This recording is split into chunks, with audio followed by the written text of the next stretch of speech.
Welcome to another episode of Mormon Discussion Podcast. I'm your host, Bill Rio, and I'm grateful for the chance to sit down with you.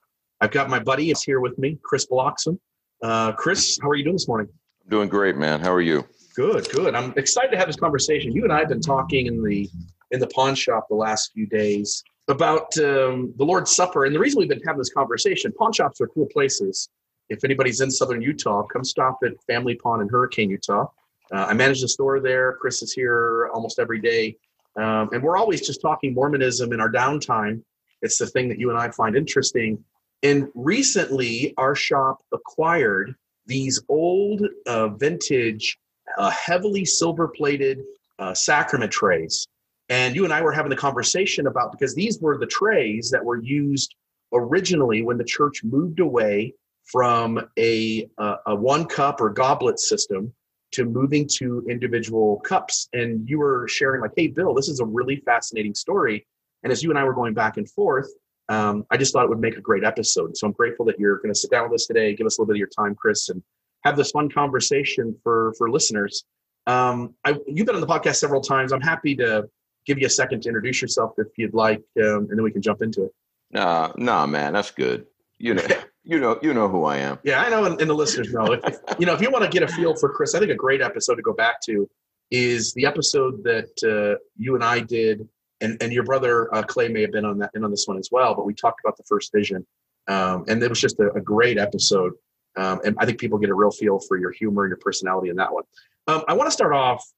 Let's go way back. Let's go back to Jesus. Whether he's mythical Jesus or historical Jesus, doesn't matter to me. But let's jump into Matthew 26, 27. I don't necessarily want to read the scripture, but just kind of set up the story.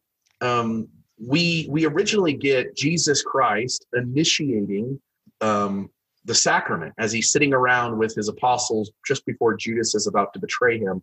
And Jesus implements a one cup system. And then maybe talk for a second about that, and then talk for a second maybe about how Joseph Smith comes in and also initiates the sacrament, initiates a one cup system, and perhaps like how we as Mormons are so heavily invested in tradition to the point where it causes some rigidity and doesn't allow us maybe the space to easily adapt and move. Maybe your thoughts on kind of all of that. Yeah, I completely agree. Yeah, I think that we in the church a lot of times think things have always been a certain way.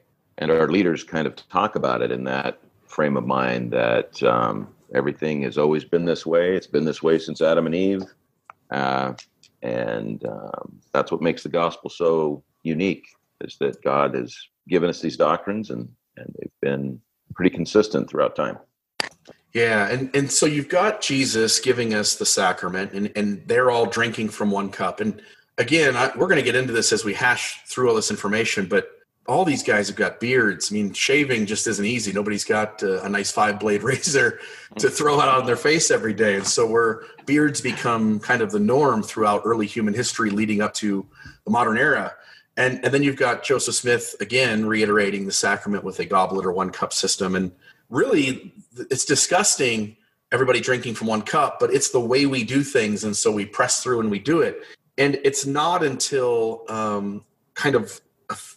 decades later, we get into kind of the 3/4 of the way into the 1800s, when people start to become aware of beyond just the disgustingness of particles and smells in this common shared cup, but there now is more awareness about germs and how people get sick. And so we end up in the 1870s, 1880s, 1890s.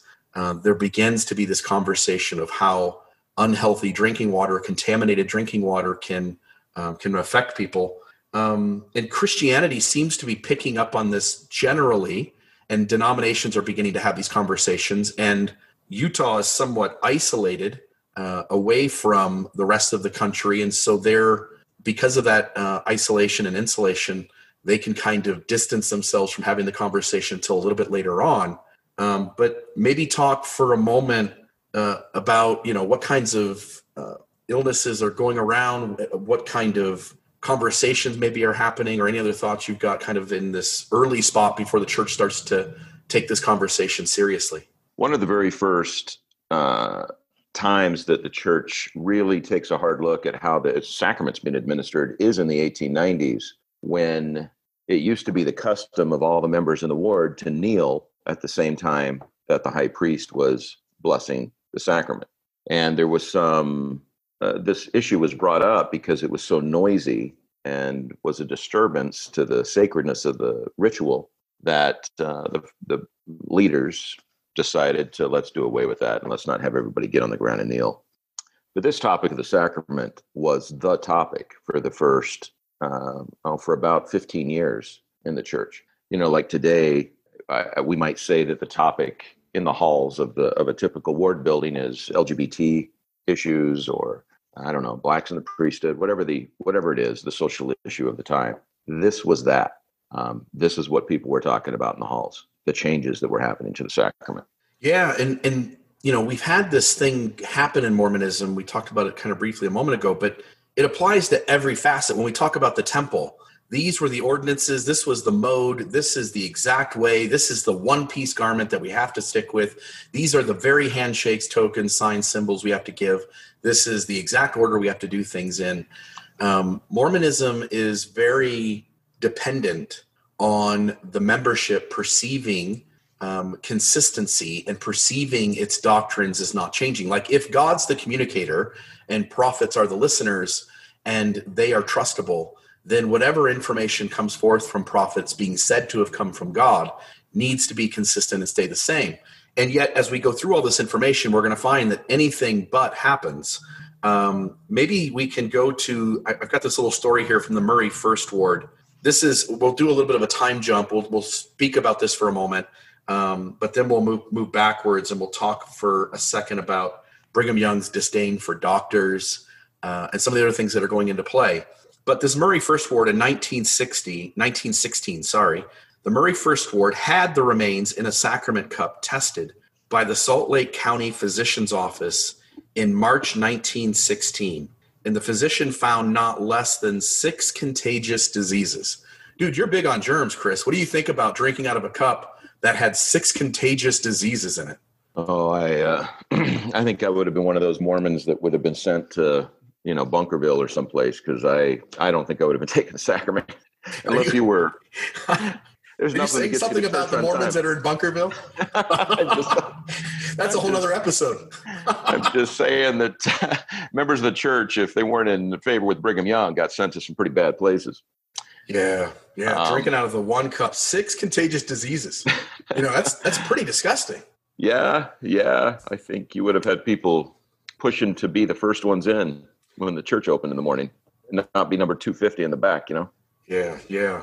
And so if we go back maybe now, just kind of talking about the idea that, the sacrament water, or, even the wine for that matter. I know there's some argument about how wine can kill germs, but obviously this water is contaminated. Obviously people are going to get sick and have gotten sick. And surely some people have died from the illnesses that they got from partaking of a 1-cup sacrament system.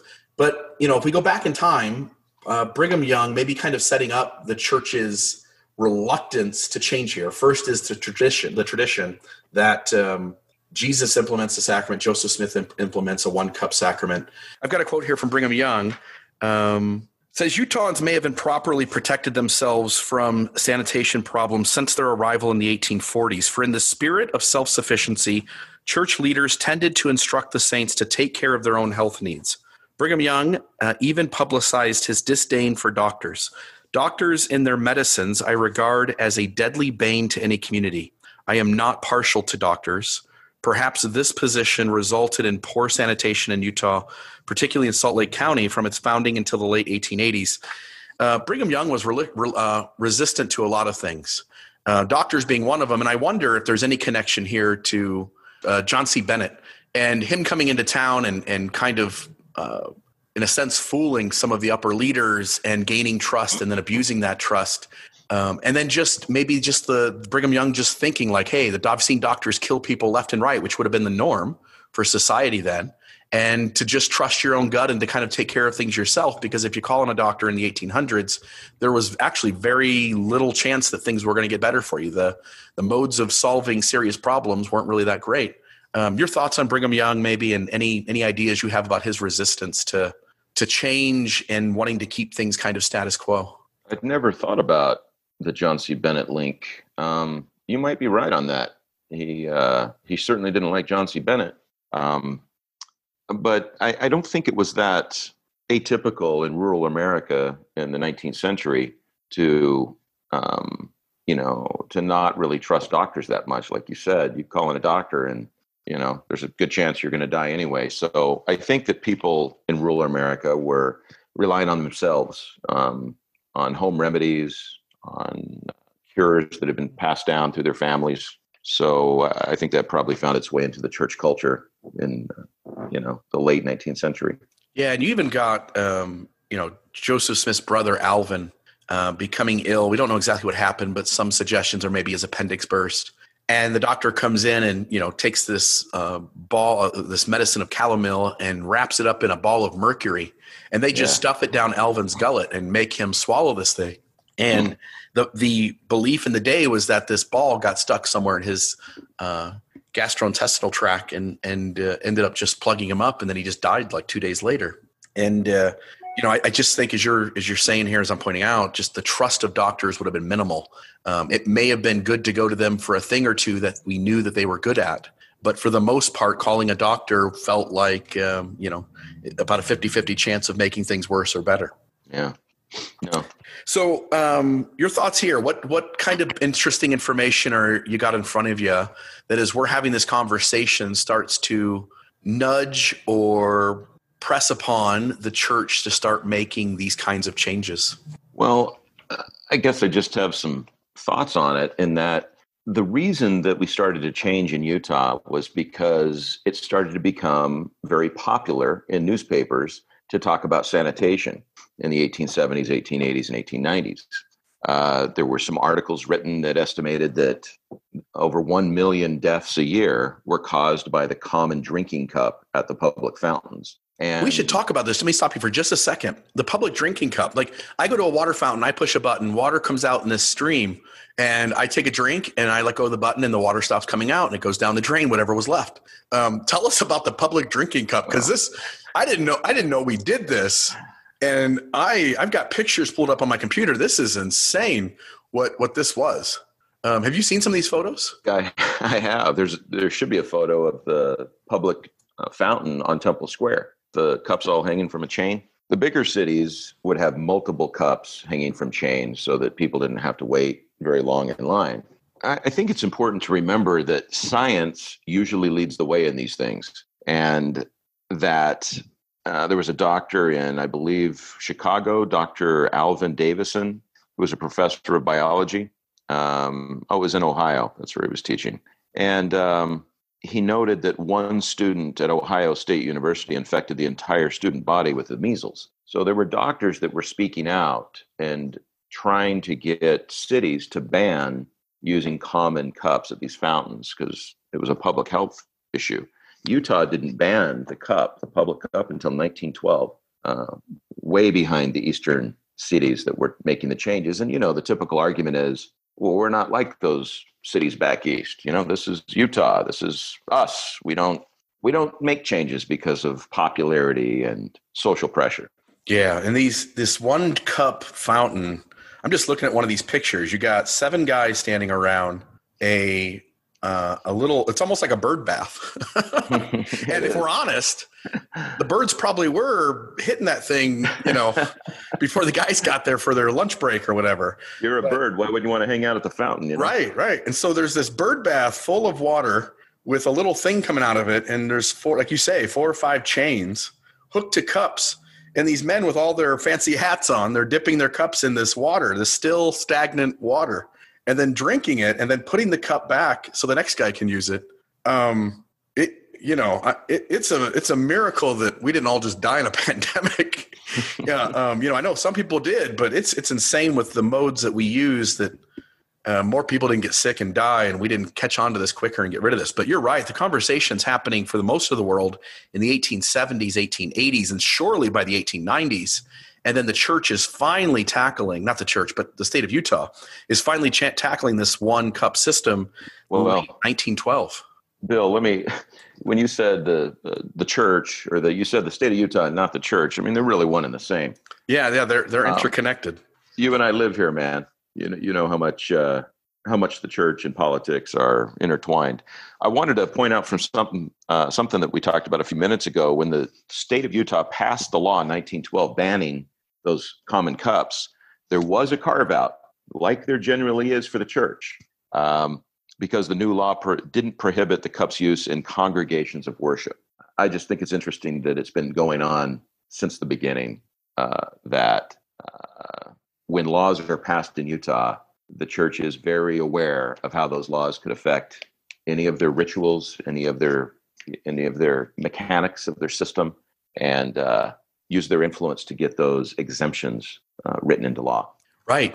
If we collectively decide that drinking out of a single cup is not healthy, that it leads to disease, illness, and to some extent death, and the public health system of that area decides that this is no longer okay, and now creates legislation, creates laws that make this one cup system forbidden so as to keep, as in the interest of public health, and then to have an exclusion that says, but in this religious system, in churches where they're drinking from one cup, that danger is not significant enough for us to intervene.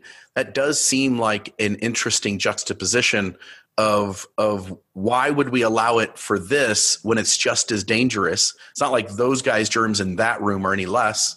And at some point here, I'd love to have a conversation later down the road of priesthood power and how ineffective it really is, that we do need to make such changes.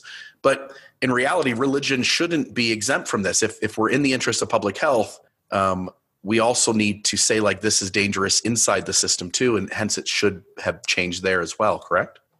Yeah. And I was just thinking as you were talking, the most notable religious exception to making the change back then was the Catholic Church, who decided to continue on with a single chalice and not follow science. It's fascinating that a church with billions of people worldwide still uses a single cup. Yeah, and if they would have moved to a multi-cup early on, they'd have a few more Catholics around. Most of those guys are leaving now, right? So a few more of those guys might be there. It is too. It's interesting too, just the tradition, right? So every Protestant church that comes out of Catholicism essentially said, like, this isn't working, we're going to make a change.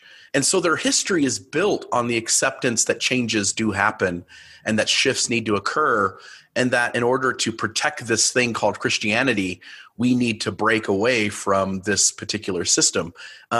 Mormonism kind of is Catholicism fast forwarded in terms of tradition. It claims to be a restored church. It's a restoration. And so it's Jesus directly setting out and organizing the church without it having broken away from anything. And I think there's a reason why it's the Catholic Church and the LDS Church and a few other churches that value tradition over public health, that indicate why these systems in particular are clinging to this one cup system while other systems seem open to change. Yeah. No, that's a good point. You mentioned newspapers and how this was the conversation of the day. Salt Lake City had a newspaper that was based almost entirely on public health called the Salt Lake Sanitarium. And it, I think, began in 1877 or it ended in 1877, but somewhere in the mid 1870s, this newspaper comes about. Started by Gentiles, I'd assume. No, it was actually started by members of the church who were seeing the newspapers that you were pointing to, talking about the health benefits of the day of modern science and the awareness of kind of the modern studies that were going on and the modern perspective on what was a better way to live in ways that we stayed away from germs and were healthier in our eating and drinking. And they saw the church and its community as being so far behind that they started this newspaper to try to bring fellow members up to date. But the newspaper only lasted 3 years and it just didn't connect with people. And I think, again, this speaks to often our reluctance to jump into modern views of things and to adopt and adapt to some of that's going on. Anything else you think kind of in this point before we get into the actual dialogue between members and leaders Any other thoughts you've got on kind of just setting the context up of what's going on during this day before we get into that? Well, I think we should paint a picture of what it looked like to be a member of the church in the 1880s, sitting in sacrament meeting. There's several hundred people generally. You have children. You have that they referred to back then with dewy lips, that people would, members of the board would say, we don't like it when children with dewy lips take a drink off the sacrament cup. Sounds gross. Dewy lips. Yeah. The word of wisdom wasn't enforced. So as the sacrament cup came to your family, it would taste like, people reported it tasting like liquor, tobacco, peppermint, smoke. I read one place fish. Like if somebody ate fish for breakfast, there were times where the sacrament water had a fish odor, fish smell to it. Mm-hmm. And I think it's interesting to even go back a few more decades, because we have a quote from Brigham Young, and I don't have it in front of me, but apparently people weren't reciting the prayers the way we do today. They had come from other religions, and there was kind of a personalized way that people did the sacrament. And it's crazy because the revelation, Joseph Smith laid the revelation out in section 20 a long time ago. But there's a quote from him where he is saying he wants people to go back and read the proper prayers, do the sacrament the proper way. Also, back in the early days of the church, you would eat all the bread and you would drink all the wine.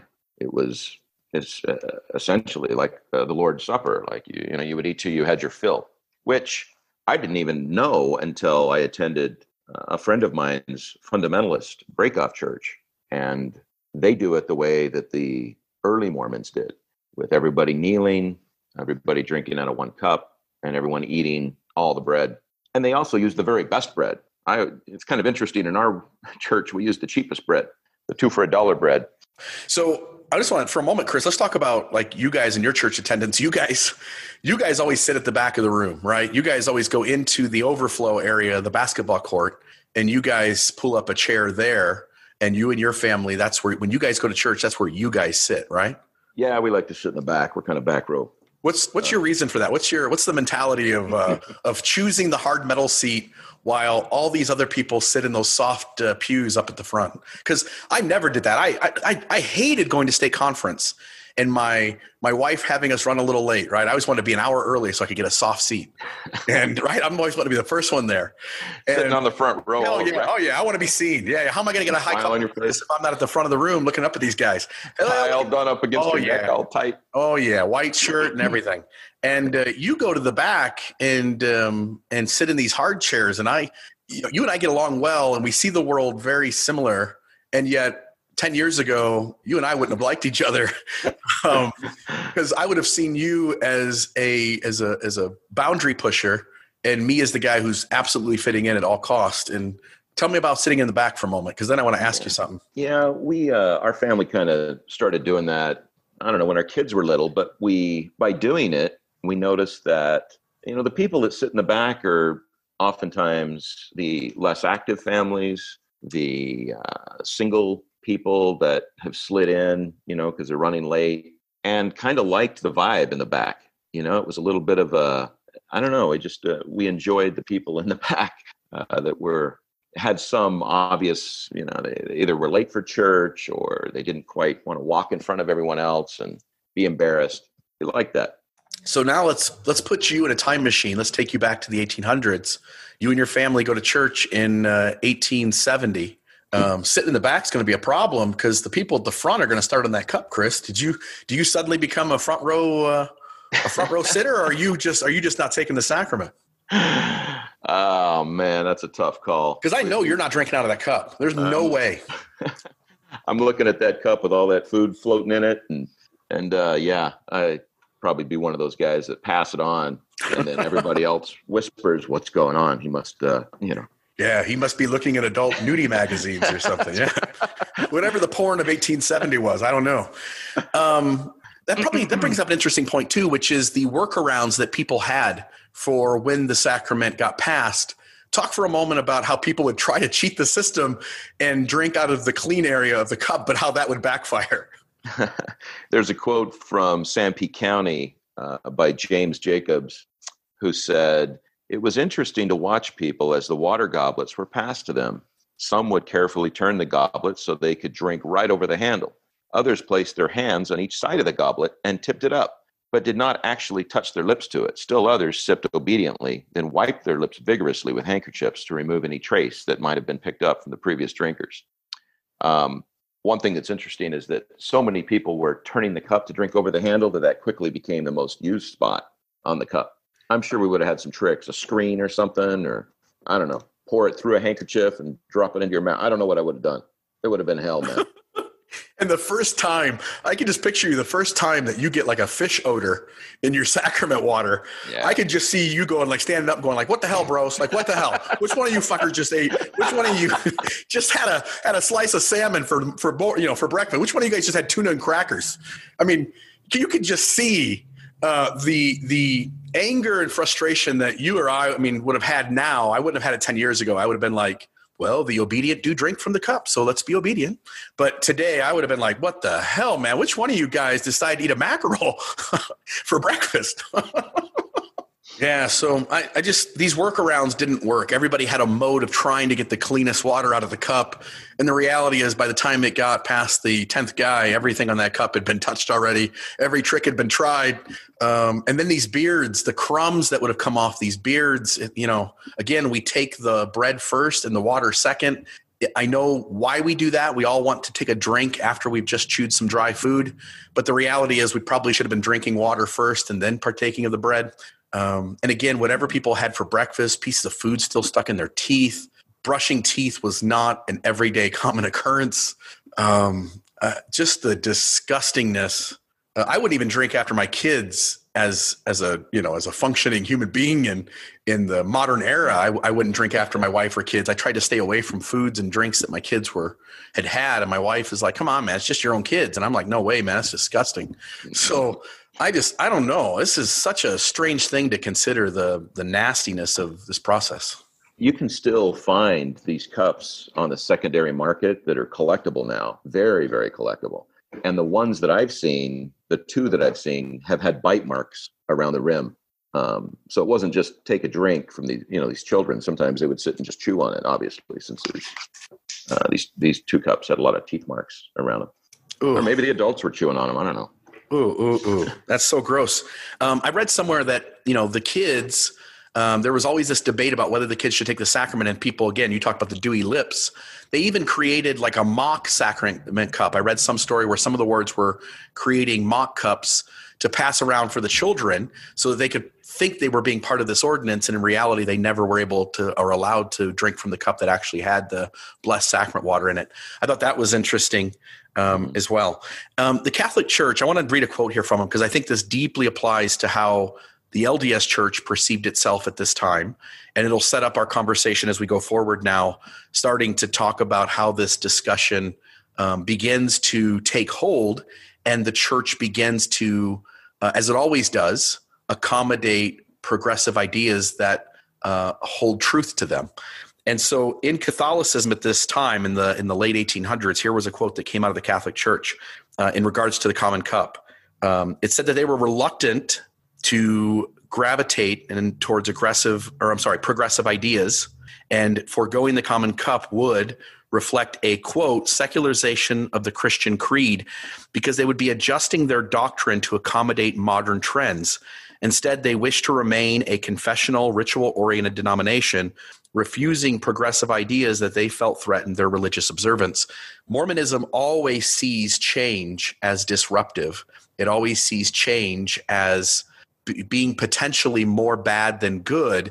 And so lots of conversation, surveys, pilot programs, discussion back and forth, and marginalization of the first progressive Mormons that come out against certain traditional ideas and advocate for change are often criticized and painted as somehow bad. And I just want to note, like, we're not the only ones who did that. And you can see from that Catholic quote that there are common ideas there. Talk for a moment about how this initiation process starts. Where do these conversations begin? What wards are these happening in? And what is some of the experiences that are starting to make way in the church that these conversations are taking hold? Well, we have several accounts of people that pushed, they were considered progressive Mormons, very progressive Mormons at the time, that were pushing for change. One of them was Selden Clausen, who was an inventor from Salt Lake City. And he, along with some other members of his ward, were pushing, it was the 18th ward in Salt Lake City, were pushing the Brethren to make the change and go away from the single cup. This is around the early 1900s, 1906, 1905, something like that. And so Selden Clausen goes and meets with George Buchanan, who was considered a little bit more progressive church leader, and he loved the idea. But then he quickly died, and Clausen then thought, well, maybe this is a sign from the other side of the veil that I should drop this idea. And so he kind of just doesn't do anything for like 5 or 10 years. But a quote from him would give us a feeling of how it was in the day. This is what he says: a strong conservative group opposed any change to the sacrament because the goblet system was introduced and used by the prophet Joseph Smith. And further, how would it be possible for any harm to come from the sacrament when it had been blessed by the authorized servants of the Lord? The progressive group said, this is the progressive now, the other side of the argument, said that the wine was used by the Savior, and the wine contained alcohol, which was a strong antiseptic and would kill away any contagious germs in the goblet. But when water is used, there is nothing to kill the germs. Therefore, they could pass from one to another. And I think it's interesting that the progressives are using facts and logic to try to support their case, while the conservative members are using, what I consider a weaker argument, which is it's always been this way. Why would we change? Yeah, and I want to talk about that idea that why would we change? It's always been done that way. I want to note here, it's interesting. You said that quite a bit of time had passed. He talks to Cannon in 1900. It's 1910, 10 years later, when he starts to bring this conversation back up in a private group of members of his ward, in his own home or somebody else's home, but it's outside of church. And as he's having this conversation about the health benefits of moving away from a single cup, his friends are egging him on. And you and I have had these conversations, right? Where we're with a group of friends back when we were going to church, and we're like, hey, this is the way this should happen. This is the way this should be done. And you'd go, yeah, Bill, you should bring that up. You should push for that, or do an episode on it, or let's talk about that. This is how conversations originate in the church that lead to positive change, is that we start to band together, whether it's on the internet or back then, whether it's in the privacy of our homes when we're meeting. You get progressive members together who are bouncing ideas off each other, who are talking about the modern approach to things, who are citing the modern science of the day and are saying there's a better way to do this. And then he goes in 1910 and goes into his Sunday school and begins to raise these questions. And that quote that you just read comes out of that. This process, whether we're talking moving from a goblet to multiple drinking cups, individual drinking cups, or whether we're talking about women having the priesthood, or children shouldn't be asked sexual questions in interviews, or we should be honest about our history. Really, this process has been going on from the beginning, where the progressives are pushing for the very changes that the church will eventually make, but are in the moment getting tons of resistance from the conservative leadership and from the conservative members of their wards and stakes. Maybe talk for a moment about the idea of tradition and nothing changes, and yet the honesty that everything has changed. Well, as you were talking, I was remembering that it wasn't just the sacrament that progressives were pushing. At the time, there was a huge controversy going on at BYU because progressive science-based professors there were trying to teach that evolution should have a place at the table. Darwin's book had come out probably 25 years before that. And there was a huge pushback against the conservatives. Several were fired from BYU and had their reputations tarnished. So the conservatives kind of won the day in the progressive BYU argument. Well, I'm just wondering, like, nothing in the church stays the same. You were talking about having a conversation with a person yesterday, and in your conversation, the person was listening to my early episodes, and where I'm trying to differentiate between policy and doctrine. And I'm essentially saying, look, policies are these things that always are changing and adjusting, and doctrines are these things that always stay the same and never move. And then the reality is, when you read like William Hardy's from Men to Boys, or From Boys to Men, and the development of the priesthood, Charlie Harrell's book. This is my doctrine. Yeah. When you take that article and that book into view, and you read and listen to those two things, when you wrestle with the ideas therein, the realization is you and I could now do where we could ask any member of the church, tell us a doctrine in the church that hasn't changed. And literally nobody could name a doctrine. There's not a single doctrine in the church, right, that hasn't had adjustment, that hasn't changed. And so then by that standard, if we're going to make the argument that policies are things that change and doctrines are the things that stay the same, then there's no doctrine in the church. There's no doctrine in the Mormon church, not a single one. Everything is policy. And the church needs the idea that there's doctrine. The church clings to the idea that there's doctrine. And the reality is there's not a single doctrine in the church if that's the definition we use. No, yeah, I agree.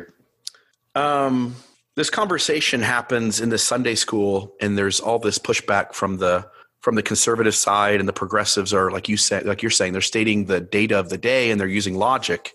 This escalates. If I remember right, there's a committee now that is organized, and there's some prominent people on that committee. Talk about that for a moment. Well, if I remember, it's the coolest person on the committee, at least from my perspective, would have been B.H. Roberts' wife, who was placed on the committee. And she said something really funny for the time.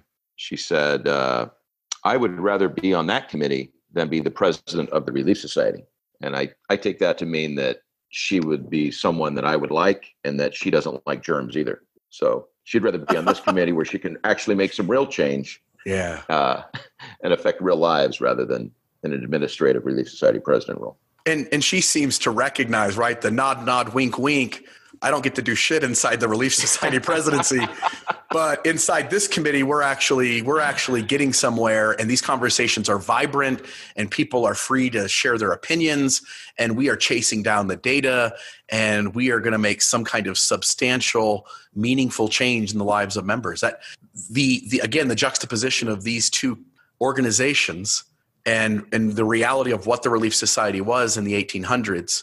Go write some poems, go shake some hands. But substantial change you're not going to be allowed to make from inside that organization. Mm-hmm. Yeah. We see remnants of this still happening even in the modern era when you jump to the Family Proclamation and a member of the Relief Society presidency, Chico Okazaki, makes commentary about how the Relief Society presidency wasn't consulted. It was essentially men deciding these things without any input from the women in the church. And just this recognition from B.H. Roberts' wife here that you really don't do a lot. You don't really have a chance to do anything. Your hands are tied when you're in the Relief Society presidency, but you have the ability to do something inside this little committee that's going to decide this one little thing, and how that committee was much more important for her to be on. Mm-hmm. So this committee happens. B.H. Roberts' wife is on it. There's a Mrs. Lucian Ray and an Alan Spencer. And then this committee, it moves it up. So this committee has these conversations, and now they're reporting to the Quorum of the 12, or specifically the First Presidency. Talk maybe about where this goes from here. Well, I believe they take their suggestions to the bishop, who then kicks it up to the stake president, who then kicks it up to eventually Joseph F. Smith is their audience. And he was very reluctant to make any change to the Lord's Supper for the same reasons we've already discussed. President Smith, reluctant to make changes. When you look at that family, that tells a lot. Well, he says some interesting things, according to Selden, who wrote it down.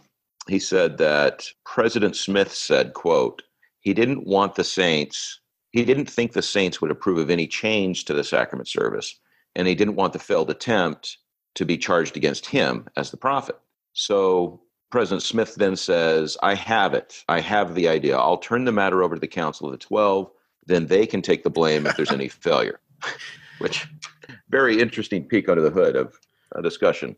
Yeah, the political nature of going like, hey, this sounds like a great idea, but I just don't think it's going to fly. So if I push this forward, if I recommend this, it's going to be resisted. And then I'm going to go down in history as the church president who suggested something and it didn't take hold. And then I'm going to be criticized for that. And then the idea too, the separate idea of kicking it off to the Quorum of the 12 and letting them be responsible so that if it fails, then it can't be the presidency of the church that's at any kind of culpability. Yeah. And it's also interesting to point out right here that we're not trying to make a global change to the church. Like most changes, they're tested first. The 3-hour block was one that I remember from being a kid that was tested because of a enterprising bishop in the Midwest that was like, hey, man, that's a lot of time driving on Sunday for my people. So they allow the 18th ward, which is where these people are all members of, to test it. But President Smith says, I can pay for it, but I don't want anyone to say of me after I'm dead that I spent hard-earned tithing money on experiments. So he approved the use, or the 12 approved the use of the individual cups that they were trying to get changed, but the ward had to pay for it. The church wasn't going to pay for it. Yeah, it seems interesting. And I know early on, this Murray First Ward, back in 1916, when they made the recommendation about going to the individual sacrament cups, they had already pooled a bunch of money together. It said they had $75.50, which would be equivalent in the day this article is written. I'm trying to find a date for the article, but whatever date this article I'm reading from Justin Bray, that was comparable to $1,450, so that ward could essentially start purchasing its own sacrament supplies. And these conversations had taken hold as early as like the 1890s in across the globe. And so there were companies that were producing individual sacrament cup systems. So they had the money to do it, but of course at that point it was kind of turned down. This conversation's occurring here in 1911. You're talking about with Selden, and they're getting approval to begin doing this. And so it says Selden, with the help of a lot of friends, had his own sacrament set made back in 1911. Chris, tell us about like the development. It says here that Selden, with the help of his friends, had a sacrament set made June 18th, 1911. Talk to us a moment about the various people who are creating these items and marketing them, and how that worked its way out in terms of getting approval from the First Presidency and the advertising for these things. When you say that, it makes me think of that Ponderize General Conference. Yeah, that didn't go well, did it? Where the members are pitched on this new idea, and the website launches at the the exact moment. Yeah, because you have to create the idea first, and it has to look like it came from the church. And then this idea that him and his son were behind the scenes having everything ready, and you got to be the first ones to hit it because it has to look like it's organic. But you can't let someone else 2 days later create a site. So you got to have yours launch immediately. Yeah. So after the silver tray and glass sacrament cups are being used, and there's several people inventing them and pitching them to the church, the big goal, though, is to get advertised in the Improvement Era, the church's official magazine, which used to accept advertising. Right. You want to be the set that everybody sees when they're being told to buy their new sets of cups and trays. You want to be the set that people feel is the Lord's set to buy. Yeah, exactly.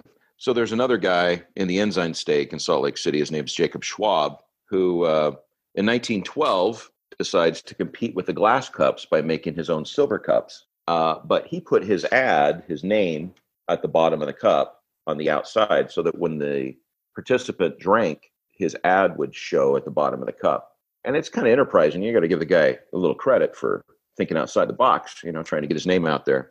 But he patented a box that had a solution in it that you could put, I think it was 144 cups at a time, dip it into the box so that no one had to touch it to sanitize the cups. And he was able to obtain advertising in the Improvement Era. And I think he even had a First Presidency quote or something about "this is the one to use," something like that. Yeah. He used the First Presidency's approval because he presented this particular cup and tray system to them, and they gave approval, and he marketed his stuff with that quote involved. And it's interesting, like, to be the guy who's got the First Presidency's approval. We all know in Mormonism how much having the stamp of approval of leadership gives in terms of like a sense of authority or being the right, true thing inside the church. The trouble with his system, though, Chris, is, and you kind of noted this, he's got this stacking system that you're dropping all of these cups, they're stacked on top of each other in rows, and you're dropping it down into this really narrow tray that's deep, a deep well. And the solution that was in there, you couldn't really get in and clean this thing really well. It didn't have the ability for you to get your hand down in there and to get all the areas. It's kind of like trying to clean a really small drinking glass that you can't get your hands in. And so you're trying to get some kind of tool or scrub brush or rag or something into it, and you couldn't. And so this thing was like wildfire in the beginning because it's the one that gets advertised. And the silver is an advantage too, right? Like you and I know there's some disinfectant properties of silver that silver cups likely did have a little more cleaner hygiene to them than the glass ones. But his thing doesn't seem to last forever. Are you aware of any other systems or any other makers or any other information kind of behind this part of the history? Well, no, not with evidence. There were so many ads that Schwab took out, though, that we have really good documentation of at least his invention. He would use words like, or sentences like, quote, all progressive wards are buying, end quote, or is your ward up to date? Appealing to the progressive members. I just find it fascinating that not only do the progressive members generally initiate the change or suggest the change, but then they're the ones that are pitched the idea. I don't know. I found it interesting. And he put all this stuff, the Improvement Era, the Juvenile Instructor, the Relief Society magazine. These magazines had tons of advertising in them in the beginning because this was a way that they defrayed their publishing cost. Even as recent as Beneficial Life and the video of Thomas S. Monson as a member of the 12 being their spokesman on a video pushing for this private company, such a conflict of interest, right? And yet the church has really, from its inception to this very moment, it ties itself in tangled knots with the private sector and private businesses. And here's a good example of, you go to these old magazines, you see advertising left and right for things. Yeah, and it ends up not really working out for Schwab anyway, because, well, the whole world is thrown into the Spanish flu epidemic of, I believe, 1917. So, like most people, he had a business and a lot of expenses, and I think he ends up going bankrupt. Yeah, he does. Joseph F. Smith is resistant to all of this. He's testing it out in a ward. But again, the church is being super resistant, although, again, some wards are buying these. Other manufacturers are beginning to advertise to the Latter-day Saints. But a lot of conservative wards are still resisting the change. There's a big event that really pushes for the church to take the head on this and to essentially give the approval. And it has to do with this Spanish flu pandemic or epidemic of 1918. What's the big thing that happens? Often we are resistant to change until change smacks us in the face. What's going on during the Spanish flu? It's been a while since I've read it, but it seems like the end of World War I brought a lot of military people back to their hometowns. And with their return, they brought this virus with them. And so it hit the world, kind of all at once. And I think it's kind of interesting that Joseph F. Smith dies from the flu, but no one can attend his funeral because of just like what we're going through right now, restrictions on gathering, social distancing. Yeah, he almost assuredly died from the Spanish flu.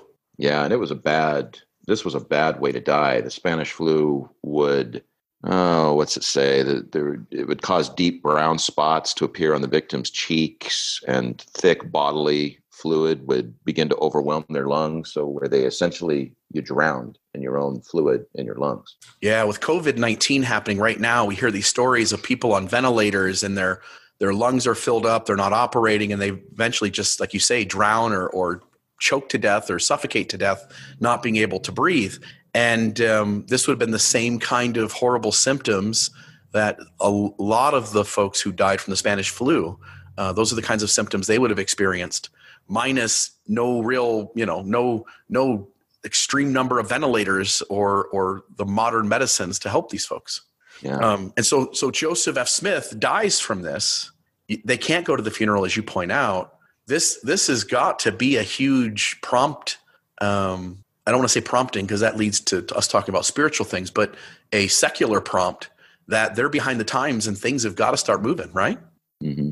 In fact, I think there's a delay in bringing Heber J. Grant in as the prophet because there was a ban on public gatherings. I think there's several months that go by without, an official recognition that he's the new president of the church.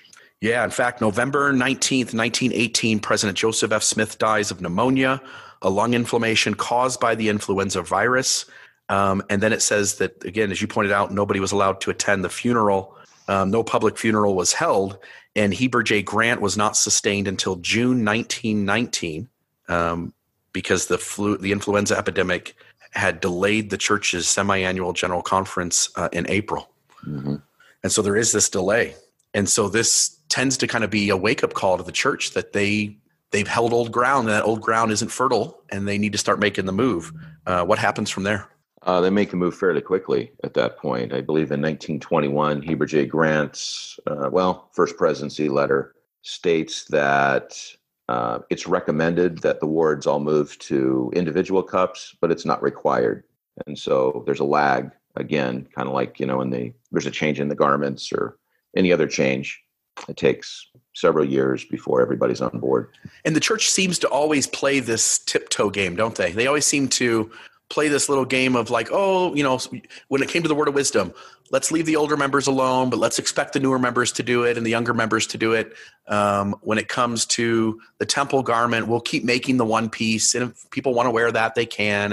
And the church, through its pilot programs and its surveys, often tends to slowly move some of these changes out and to just kind of feel out whether it's going to be acceptable or not, whether it's going to take hold or not.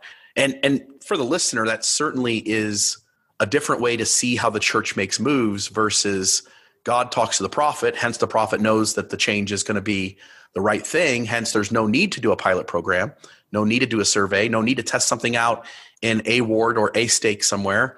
Let's just jump into it because we know it's going to work because the Lord said so. This seems to be kind of a procedural way the church makes changes, is to test stuff out. And often, even when we see big changes, we often then start to hear rumblings that this was tested somewhere first. Seems interesting. You talked about 1921, just to give a little bit of information before you take back over and tell us a little more about the story. In the 1919 General Conference, Heber J. Grant revealed that over 1,000 members had died from influenza in just 9 months. But later statistics showed that over 2,600 Utahns alone died from the disease between 1918 and 1919. That's significant. Grant's father, Jedediah M. Grant, as well as Joseph F. Smith, had both died from respiratory diseases. And so he's very much aware inside his head of the pain and loss that is coming from not being more careful. Your thoughts?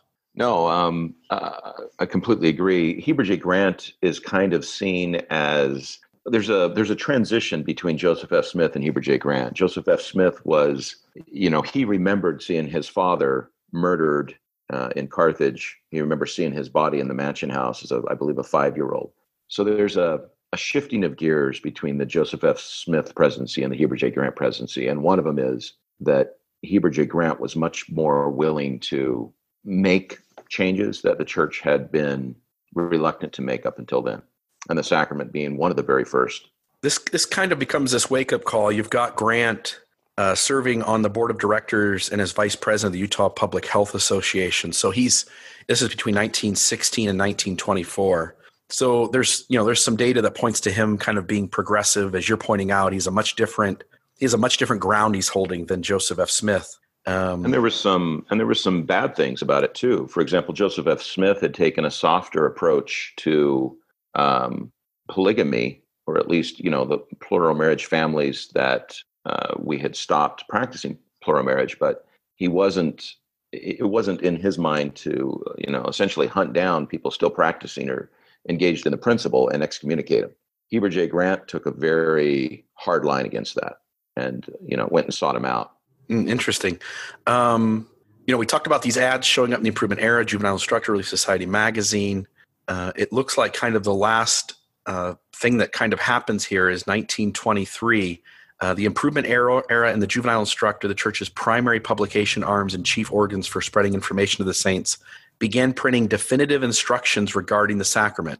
For example, after a number of wards wrote to headquarters in Salt Lake City regarding the administration of the sacrament in 1923, a 13-step process for preparing, blessing, and distributing and cleaning up the emblems was printed in the priesthood section of the August Improvement Era.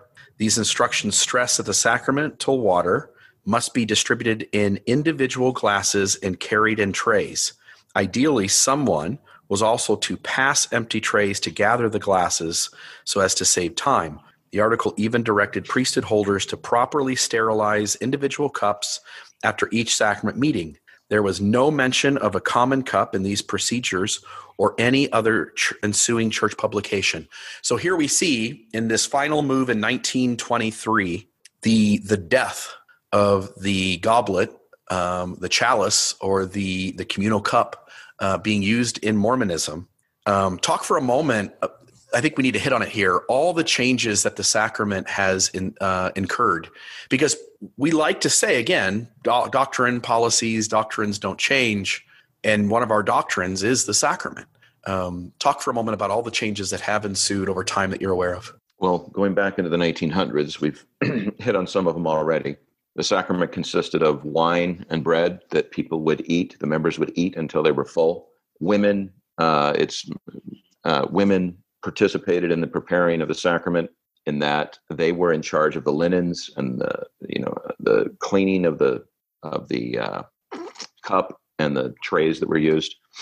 Then the changes in the 1890s, where the members of the congregation stopped kneeling during the prayer, and of course going to the multiple cups. And then it gets really interesting after this, because then you see the formalization of the sacrament, like you say, in 1923, and then wards begin to do what humans begin to do what humans do, and impose more formalities, more restrictions. There were wards that made the deacons wear black ties and white shirts, and they had to walk in like a march formation and keep their left arm crooked up in the middle of their back. Some wards made the deacons stand with their arms folded at the end of each aisle. And there began to be competition between who could put on the, I guess, coolest show. Yeah, I know. If we follow D&C, I think it's section 20, the elders were in charge of blessing the sacrament. We've moved to allowing Aaronic priesthood priests to do that. It talks about the elders both blessing and passing. We've allowed the deacons and the teachers to participate in parts of that ordinance as well. You're talking about these rote concepts being added to the ritual that weren't necessarily church-led, at least not originally. And yet now we see the formalization of, one of the things you wanted to talk about was the use of the right hand. The other thing that certainly needs pointed out is this adoption of white shirts as a sign of cleanliness and priesthood. Talk for a moment about the right hand and some of the leaders in the church and some of their feelings about that. And maybe we can even talk a little bit about where that comes from, this, again, tradition of the Old Testament and moving into the New Testament, where essentially we marginalize left-handed people. Okay. So the first time we see the right hand being addressed is in the 1930s, where the practice of the deacons carrying the tray with the right hand and the members supposed to take the sacrament with the right hand, we have a record of. According to the instructions given to the deacons, they were to take the tray by the right hand only and keep the left hand behind their backs at all times. This was going on in the granite stake, and the only explanation given was, quote, "It is not proper to have a boy handling the sacrament with the left hand," unquote. Joseph Fielding Smith, though, who's the church historian, has no problem. You mean the guy who hides a lot of documents in his vault? Allegedly. Allegedly. We don't know his motive, but the stuff was in there. All right. Okay, that guy. So he comes in 1946 and makes a statement that having these boys with the left hand plastered on their backs in a most awkward manner was bothering him. He was worried about formalism taking over our rituals, which seems ironic considering who he is. Right. Yeah. The most formal of them all. And then almost a decade later, he is insisting that the sacrament be taken by the right hand only. The quote is, "The right hand is a symbol of righteousness. The right hand or side is called the dexter, and the left the sinister. Dexter connotes something favorable, sinister something unfavorable. It is a well-established practice in this church to partake of the sacrament with the right hand, and also to anoint with the right hand, according to the custom which the scriptures indicate is, and always was, approved by divine injunction." Yeah, and it seems this right hand thing goes to the Old Testament, this idea that majority of humans were right-handed, a small segment were left-handed, and as we humans always do in tribalism, we take the minority segments, the fringe segments, and we call them somehow less than, and the majority ends up being the accepted and the honorable and the good. And so you have a lot of language in the Old Testament that makes everything right hand being clean, left hand being dirty, and we essentially force the left-handers to operate counter to their actual handedness. And so there's this concept that this language of the left hand being bad is really kind of this silly tradition that's very similar to the idea of like mixing fabrics that the Old Testament has, or staying away from certain foods as clean or unclean. It really is an old way of thinking, and there really is it's kind of hard to believe there's a bearded man in the sky who really cares about whether left-handed people compromise their handedness and do things the way the rest of us do it. Yeah.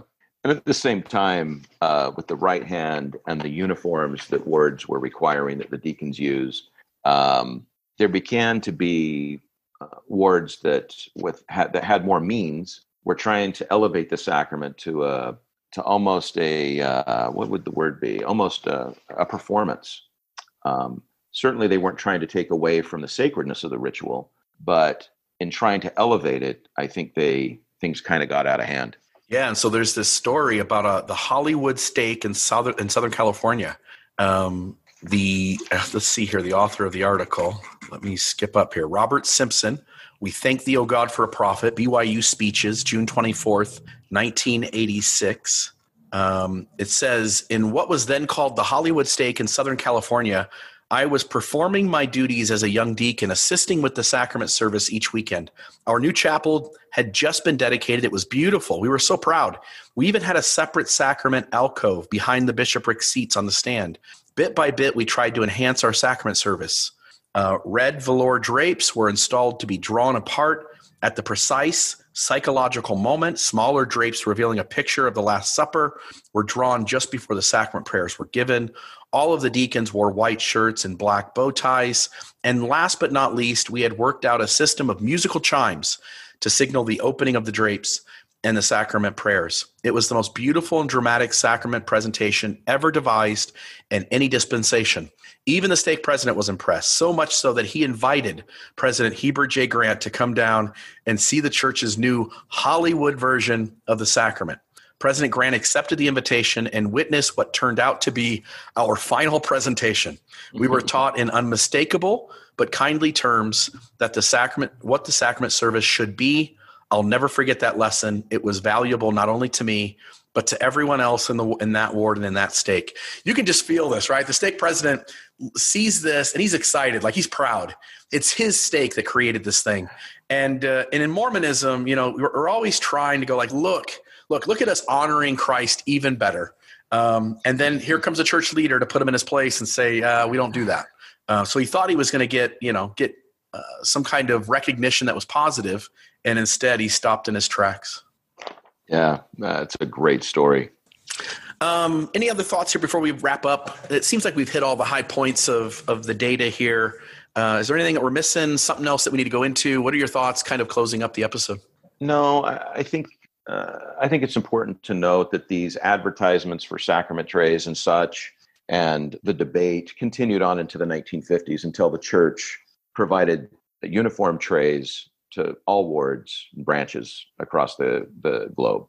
Yeah, yeah, and I would make note, kind of as we wrap up, just this idea that if we step back from the trees and look at the forest, there's a realization that progressives are always causing change in the church, and progressive ideas in and outside of the church are moving the church to let go of its traditional ground, even though it resists, even though it's always scratching and clawing as it's being dragged to this change. The church does seem to always come around to these things. And we see this recently. Women in the church have been have had their voice on numerous occasions in private circles and in public social media, asking for the church to reduce its sexism.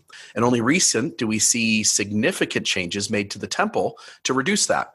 Sam Young, who, would have, if his conversation was in 1910 about sacrament cups rather than children being interviewed behind closed doors, he might have been able to be part of that change, right, and stay in. Meanwhile, here in 2020, he's suggesting that a grown man with no training shouldn't be asking kids sexual questions behind closed doors.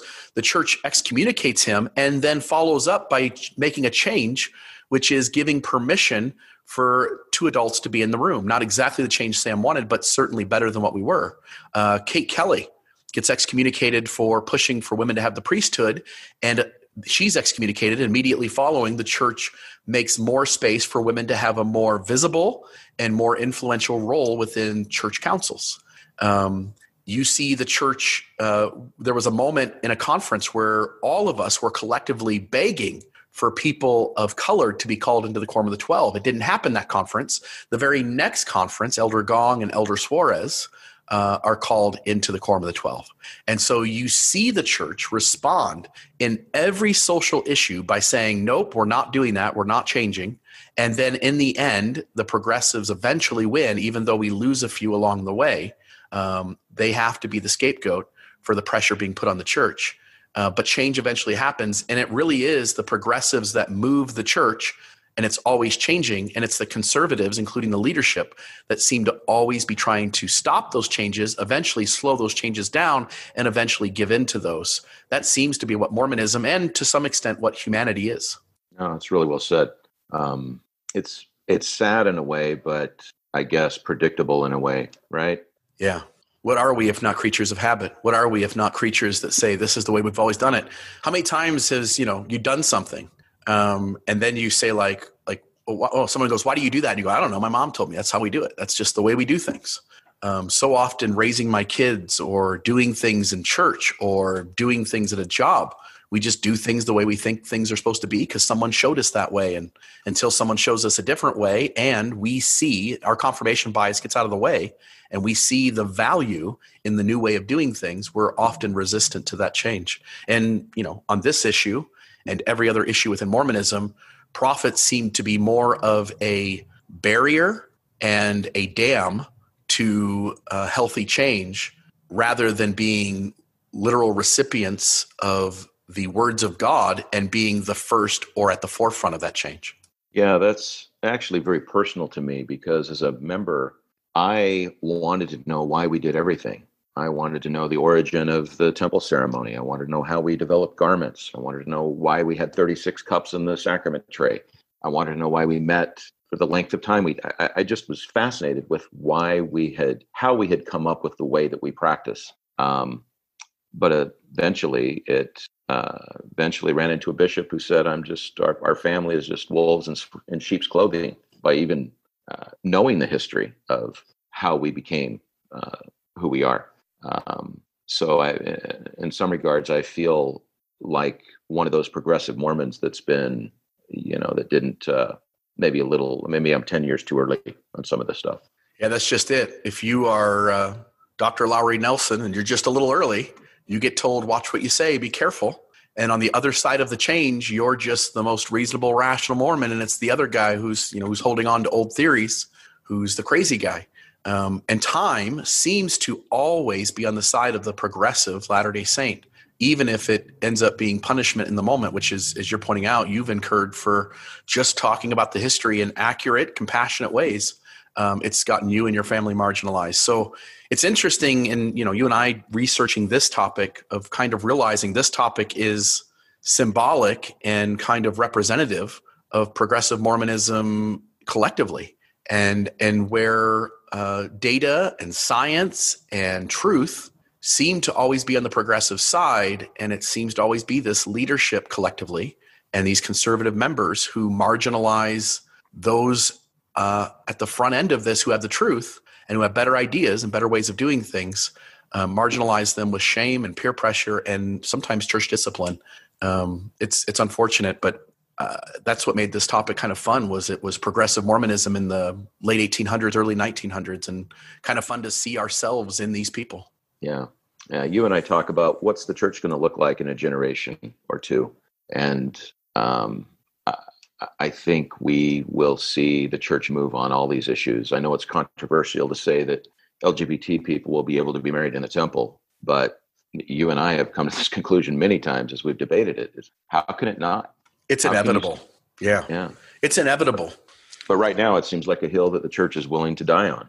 Yeah, but they were also willing to die on the hill of individual or one common sacrament cup. They were willing to die on the hill of temple ordinances be the same. They were willing to die on the hill of black people being cursed. They were willing to die on the hill of, name it, any single thing. Women having zero say or role in the church.